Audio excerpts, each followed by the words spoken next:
বছরাই হোক, আপনাদের অংশগ্রহণই নিয়মরক্ষ বলে প্রমাণিত হবে, দেখবেন। তাই নাকি?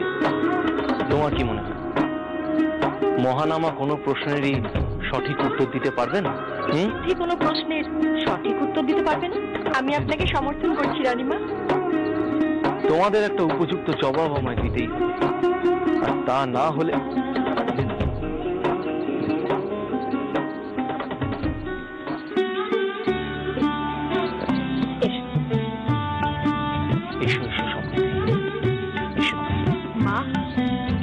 ভারী মিষ্টি দেখাচ্ছে তোমাকে। আচ্ছা ঐশিকা, আমাকে একটা কথা বলো তো,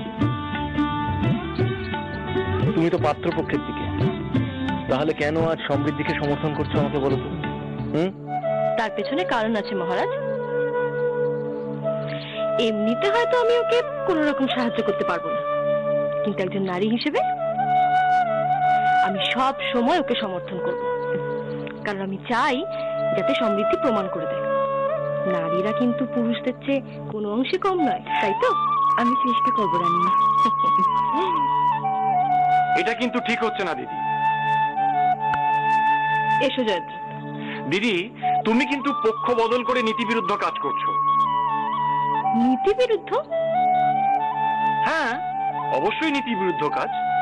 শুধু সমৃদ্ধি বিজয়িনী হবে বলেই তুমি তাকে সমর্থন করছো?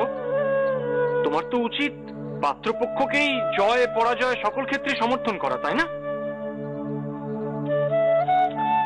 জয়দ্রথ, এখন তোমার যা মনে ইচ্ছা হচ্ছে তাই বলে না। অনুষ্ঠানে পরে দেখো তোমার ওই মুখের হাসি মুখেই শুকিয়ে গেছে। ঠিক আছে, দেখা যাক কার মুখের হাসি মুখেই শুকিয়ে যায়, সেটা তো সময়ই বলবে মহারাজ।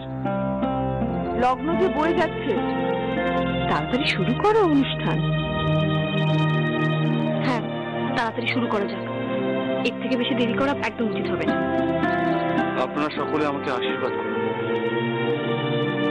যাতে আমি এই পরীক্ষায় সফল হই। তাহলে উত্তর দিন।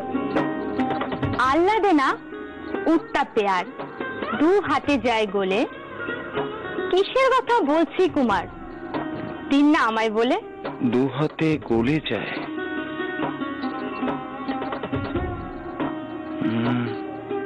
বালা, বালাই হবে।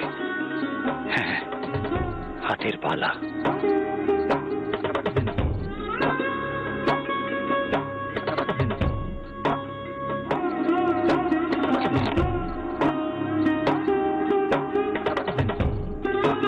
একদম সঠিক, হাতের বালা।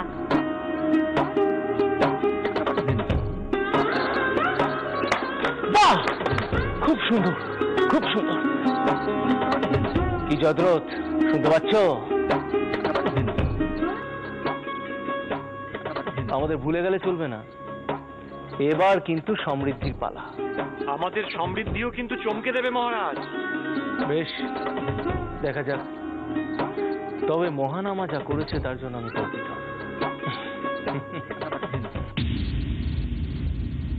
মহানামার জন্মকুণ্ডলী সুরক্ষিত আছে মানেই আমরাও নিরাপদ, এমন ভাবার কিন্তু কোনো কারণ নেই জ্যোতিষবীর। কেন? মহানামার জন্মকুণ্ডলী চুরি যায়নি ঠিকই, কিন্তু কিন্তু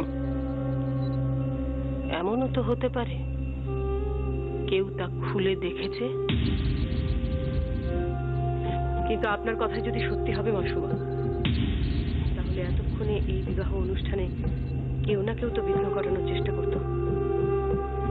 হয়তো সেই জন্মকুণ্ডলী এমন কারোর কাছে এখনো পৌঁছয়নি যে তার পাঠোদ্ধার করতে পারে, অথবা পৌঁছলেও তার অধ্যয়ন এখনো সম্পূর্ণ হয়নি। আমারই রাজকুমারীর জন্মকুণ্ডলী অন্য কোথাও রাখা উচিত ছিল।